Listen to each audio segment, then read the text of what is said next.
Party ప్రభుత్వం గత 20 నెలలుగా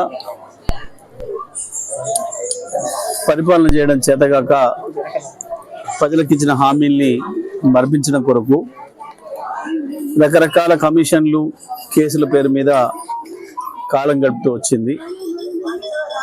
ముఖ్యమంత్రి రేవంత్ రెడ్డికి బూతు తప్ప ఇంకొక భాష మాట్లాడే అవకాశమే వస్తలేదు. అవసరం ఆయనకి ఆ అలవాటు కూడా లేదనేది కూడా ఒకసారి నిరూపించుకున్నాడు. ఆయన ఇంకా ప్రతిపక్షంలోనే ఉన్నట్టుగా ప్రవర్తిస్తున్నాడు అనేది ప్రజలందరిలో కూడా ఉన్న భావన. అన్ని రంగాలలో విఫలమైంది ఈ ప్రభుత్వం. దేనికి ఒక ప్రణాళిక లేదు. ఏ ఒక్కదానికి కూడా ఏ ఒక్క రంగంలో కూడా ఒక అడుగు ముందుకేసింది లేదు. ఇంకా చాలా రంగాల్లో గత ప్రభుత్వం చేసిన అభివృద్ధిని కుంటుపరుస్తున్నారు, వెనక్కి పడేస్తున్నారు.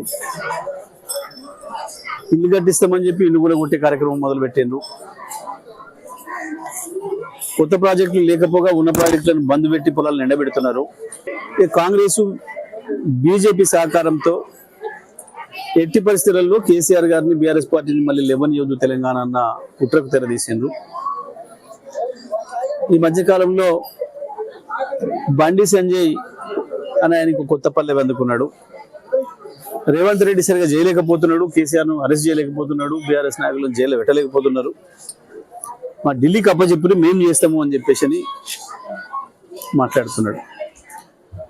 అంటే ఇవాళ జాతీయ ప్రభుత్వాన్ని ఏలుతున్న పార్టీ, రాష్ట్ర ప్రభుత్వాన్ని ఏలుతున్న జాతీయ పార్టీ, ఈ రెండు పార్టీలకు కూడా శత్రువు కేసీఆరే అనేది చాలా స్పష్టంగా అర్థమవుతుంది తెలంగాణ ప్రజలకి. దీని అర్థం రేపటి తెలంగాణ కేసీఆర్దే అని, రేపటి తెలంగాణ బీఆర్ఎస్ పార్టీదే అని, మళ్ళీ ప్రగతి ప్రభుత్వం రాబోతుందని ప్రజలకు అర్థమవుతా ఉంది. ఆ నాయకులకు కూడా అర్థమవుతుంది. ఇక రేవంత్ రెడ్డి భాష గురించి, బండి సంజయ్ భాష గురించి చెప్పాలంటే, స్ట్రీట్ ఫెల్లర్స్ ఏమో స్టేట్ లీడర్ లేదు. దురదృష్టవశాత్తు గల్లీ నాయకులకు ఏకగ్రీవంగా ఏకాఏకిన ఢిల్లీ ప్రమోషన్ వచ్చింది. గల్లీ నాయకుల ఢిల్లీ ప్రమోషన్లు, స్ట్రీట్ ఫెలోస్ స్టేట్ నాయకత్వాలు తీసుకోవడం వల్ల తెలంగాణ ప్రజలకి బాధలు, ప్రజలకి కష్టాలు వచ్చినాయి. ఈ చేరికలు గీరికలు ఇవన్నీ కూడా పాపం అంటే బీజేపీ స్థాయిని తెలియజేస్తున్నాయి. ఎవరో ఒకరిని మాజీ ఎమ్మెల్యేని పట్టుకొని ఇంకోరిని పట్టుకొని జాయిన్ చేసుకోవడం వల్ల ఏదో పార్టీ పెరుగుతుంది, ఓట్లు వస్తాయి అనుకుంటే మీ భ్రమ. అయిపోయింది. మోడీ పని కూడా ఒడిచిపోయింది. వాస్తవానికి మోడీ మొన్ననే ఓడిపోయిండు. 2024 పార్లమెంట్ ఎన్నికల్లోనే ఓడిపోయిండు. ఇవాళ ఆక్సిజన్ నడుపుతున్నది, ఇతరులు ఆక్సిజన్ ఇస్తే నడుపుతున్నాడు.